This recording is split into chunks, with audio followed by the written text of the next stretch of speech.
నమస్తే రమగారు. నమస్తే జయ. రమగారు, భగవంతుణ్ణి దండం పెట్టుకునేటప్పుడు ఎలాంటి కోరికలు కోరుకోవాలి? భగవంతుడు ఒక ఆఫీసరు, మనం వెళ్ళి దండం పెట్టి ఫలానా పని చెయ్యి అంటే చేస్తాడా? తాకట్టులో ఉన్న బంగారాన్ని విడిపించి ఆ రోజు ఆన్లైన్ రేటుకే మేము కొంటాం. Sharma gold company. చెయ్యడు. చేయడు. ఏం చేస్తే చేస్తాడు? అది మనమే ఆలోచించాలి కదా. కదా. భగవంతుడికి నమస్కారం నిష్కామంగా నమస్కరించాలి. ఏ కోరికలతోటి నమస్కరించద్దు. భగవంతుడిని నువ్వు ఏదైనా ఒకటి కోరుకోవాలంటే, ఒకటి కోరాలి అంటే దానికి అర్హత ఉందా మనకి అనేది ఆలోచించుకోవాలి.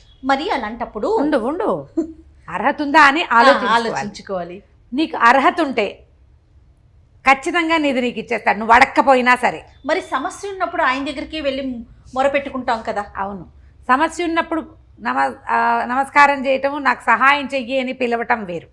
మనం ప్రశ్న అది కాదు. దేవుడికి దండం పెట్టేటప్పుడు కోరిక కోరుకోవచ్చా? నమస్కారం భగవంతుడికి నమస్కరించటమే చెయ్యాలి. మనం ప్రతిసారి మనకు ఒక లిస్ట్ ఉండకూడదు. నువ్వు ఎప్పుడు భగవంతుడిని కోరాలి? నీ వల్ల కానప్పుడు, నువ్వు చెయ్యలేనప్పుడు, ఏం చెయ్యాలో నీకు తెలియనప్పుడు అప్పుడు ఆయన్ని తలుచుకో. అప్పుడు నేనేం చేయను, నాకు ఒక ఏదైనా సహాయం, నీకేం కావాలో కాదు, నన్ను ఈ పరిస్థితిలోంచి బయటపడేయి, నేను ప్రయత్నించినా ఇందులోంచి బయటపడైపోతాను.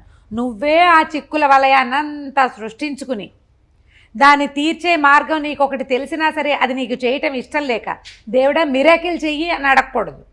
చేయడు, మిరాకిల్స్ చెయ్యడు భగవంతుడు. ఏం చేస్తాడు? నిన్ను ఆ వైపుకి, ఆ దిశగా మళ్ళిస్తాడు.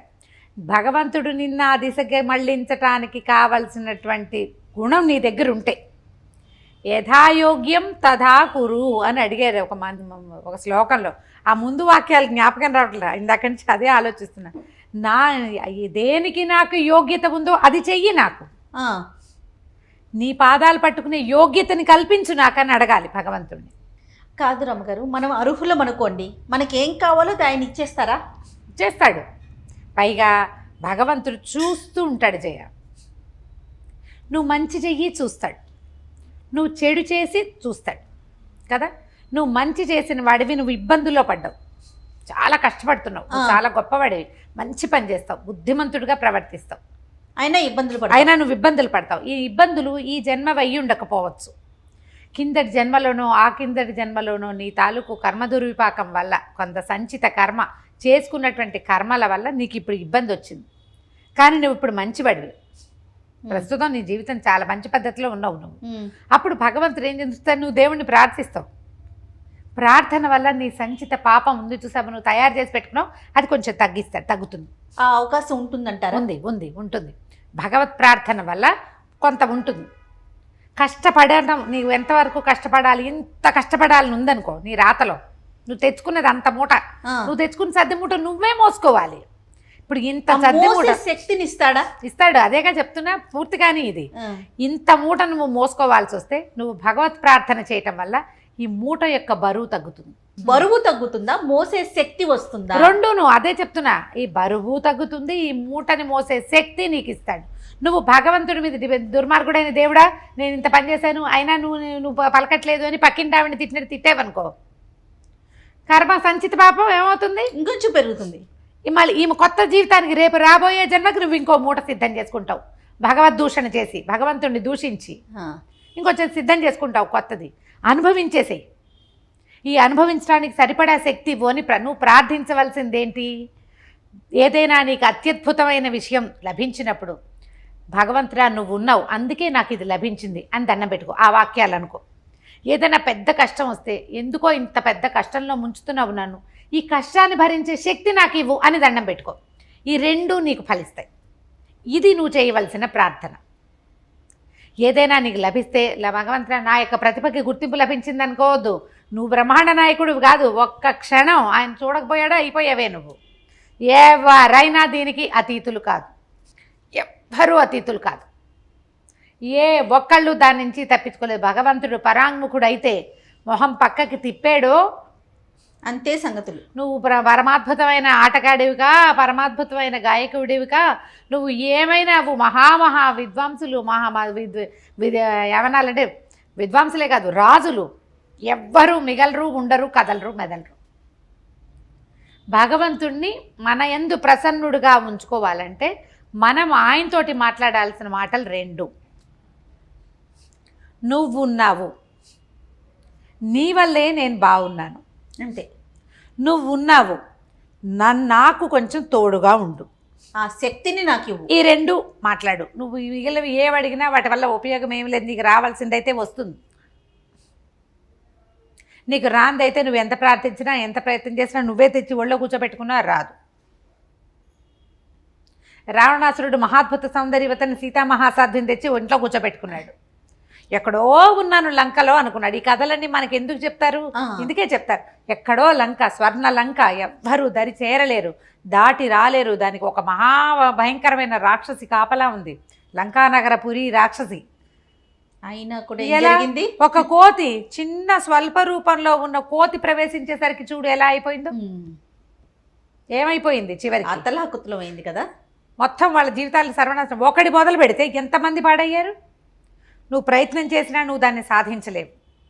భగవంతుడు ఇవ్వదలుచుకుంటే ఏదైనా ఇస్తాడు.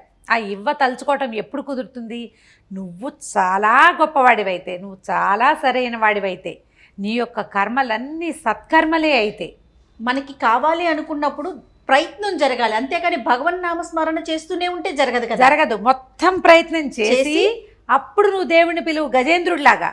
అప్పుడు ఆయన వచ్చేస్తాడు. నేను ఇంత చంపడ్డాను, 1000 సంవత్సరాలు పోరాడాను, నువ్వెవడివో నాకు తెలియదు.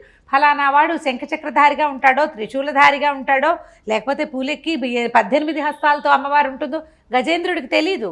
అసలు తనకి ఊహే లేదు. నా శక్తియుక్తులంత మటుకు పోరాడా, ఇక నా వల్ల కాదు, నన్ను రక్షించు.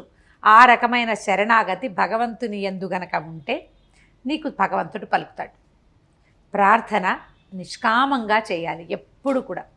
రోజు దండం పెట్టుకునేటప్పుడు చక్క శాంతి వాక్యాలు, సర్వే జన సుఖినో భవంతు, ప్రపంచంలో అందరూ బాగుండాలని కోరుకో. ఆ అందరిలో నేనొకడిగా ఉంటే చాలని భావించు. అంతే చాలు. అది మనం కోరాల్సింది భగవంతుడిని. అందరూ బాగుంటే మనము బాగుంటాంగా. అందరిలో మనం కూడా ఉన్నాం కదా. కాబట్టి మనం కూడా బాగుంటాం. ప్రపంచ శాంతి అలాంటివి కోరుకో. సార్వజనీనమైన కోరికలు సిద్ధిస్తాయి. ఏకత్ర ఉండే కోరిక ఇప్పుడు అలా కదయ్య. మనం అక్కడ కొట్టు ఆ గోడనేని ఒక బాణాన్ని నీ చేతికి ఇచ్చారు, నువ్వు ఎక్కడ కొట్టినా ఓకే అన్నాడు అనుకో, ఎక్కడో చోట కొడతాం, కొట్టామని సంతోషిస్తాం. అదే ఒక చుక్క పెట్టి నువ్వు ఆ చుక్కనే కొట్టాలంటే కొట్టగలవా? సాధన కావాలి. ఎంత సాధన కావాలి? నీయందే భగవంతుడు ఫలించాలంటే నీకు మహాద్భుత సాధన కావాలి. అది ఇప్పుడు మన దైనందిన మన సాధారణ జీవితంలో మన వల్ల కాదు, మన వల్ల అవ్వదు. సార్వజనీనంగా కోరుకో. అందరికీ సమస్యలు లేకుండా ఉండాలి, అందరూ హాయిగా ఉండాలి అని కోరుకుంటే అది ఫలించడానికి అవకాశం. దేశం మీదకి వచ్చిపడిన ఈ విపత్తుని తొలగించమని కోరుకోండి. దేవుడా అదేదో మా ఇంట్లోకి రాకుండా చూడు అని అడగద్దు. అది కూడా దేశంలోనే ఉన్నాం, ఇక్కడి నుంచి దీన్ని తప్పించు. ఈ పిల్లలు ఈ చదువులు అన్నీ పాడైపోతున్నాయి, ఈ పెద్దవాళ్ళు ఈ దిక్కుమాలేని పక్షులైపోతున్నారు, పిల్లలు పెద్దలు కూడా. పిల్లలు కుమారులు పోయి పెద్దవాళ్ళు మిగిలిపోతారు, లేదా పెద్దవాళ్ళతో పోయి పసిబిడ్డలు మిగిలిపోతున్నారు. ఈ సమస్యను తప్పించు అని కోరుకుంటే ఫలిస్తుంది. ఎప్పుడు కూడా భగవంతుణ్ణి కోరద్దు, నమస్కరించండి. భగవంతుడికి నచ్చేవి 4 రకాల మంచి పనులు. ఆ 4 చేయండి. ఇతరులకి సహాయం చేయండి. వాడెవడో మనకు తెలియదని బార్టర్ సిస్టమ్ ఉంటే కానీ, నేను ఇవాళ ఇచ్చాను అనుకో వాడు రేపు నాకు ఇవ్వడు కదా అని ఆలోచించద్దు. పెట్టేసి ఇచ్చేసేయండి. మీకు కలిగింది సహాయం చేయండి. దుర్భాషలాడకండి. ఇతరుల నోట్లో నుంచి తీసి బయట పారేద్దామని అనుకోవద్దు. పక్కవాడి జీవికరి కట్ చేస్తే బుద్ధి వస్తుంది అనుకోవద్దు. వాడికి బుద్ధి రావడం కాదు, నీకు నరకం వస్తుంది రేపొద్దున. అవి ఆలోచించండి. ఈ 4 మంచి పనులు చేయండి. మీరు ప్రార్థించక్కర్లా. మీ జీవితానికి అవసరమైంది ఇవాళ రాకపోతే రేపొద్దునైనా ఇచ్చేస్తాడు. నమస్కారం చేయండి అంతే. ఆయన చూస్తుంటాడు. ఇప్పుడు ప్రపంచం సర్వసాక్షి కదా భగవంతుడు. మన లోపలే ఉండి చూస్తూ ఉంటాడు. నువ్వు సరిగ్గా చేసినాడు, నిన్ను సరిగ్గా చూస్తాడు. నువ్వు సరిగ్గా చేయలేదు, ఇప్పుడు మనం కూడా చూస్తాడు. అప్పుడు చూస్తాడు కదా. ఇప్పుడు మనమేమో వెంటనే మనకు వచ్చేస్తాయి బోల్డ్ అని పరపరలాగా కామెంట్స్. ఏంటంటే మరి వాళ్ళు ఎవరో పరమ దుర్మార్గులండి, వాడికి బోల్డ్ డబ్బు ఉంది, వాడికి అదేదో ఉంది, వాడికి ఏం లేదో నీకు తెలియదు. అంతే కదా. వాడు రేపొద్దున ఏమవుతాడో నీకు తెలియదు. మనకు తెలిసింది ఏమిటి? కనపడుతున్నటువంటి పైవే. ఎవడు పడవలసిన కష్టం వాడు పడుతూనే ఉంటాడు. వాళ్ళ జీవితాల్లో ఉన్నంత అనిశ్చితి ఇంకెవరికి ఉండదు. అవును. కాబట్టి దాని గురించి ఆలోచించద్దు. మన గురించే భగవంతుడు మనము మన ఇద్దరం ఒకటి. నువ్వు నేను దోస్తు. మనలో ఉన్నాడు దేవుడు. మన లోపల ఉన్న దైవాన్ని గౌరవించండి. బయట దేవాలయాల్లో దేవుడికి దండం పెట్టి ఏం అడగడం కాదు, లోపల వాడిని అడగండి. ఏం మంచి చేయాలో చెప్తాడు. ఆ మంచి చెయ్యండి. అంతరాత్మని ప్రశ్నించామనుకో, వాడు ఎందుకు వచ్చింది మనకి అంటాడు. ఎందుకు వాడికి అనవసరంగా ద్రోహం చేయటం, ఎందుకు వీడిని అనవసరంగా కొట్టడం, వాడిని ఎందుకు తిట్టాలి? నువ్వు లోపల ప్రశ్నించుకో, లోపల ఉన్న దేవుడు సమాధానం చెప్తాడు. దాన్ని అనుసరించి ప్రవర్తించు, అంతే చాలు. అంతరాత్మ ప్రబోధం ఒకటి ఉంటుంది కదా, అవును, దాన్ని అనుసరించు. అదే భగవంతుడు. అప్పుడు బయట ప్రపంచవ్యాప్తంగా ఉన్న భగవంతుడు మనని కరుణిస్తాడు. అద్భుతమైన విషయం చెప్పారు. నమస్తే. నమస్తే.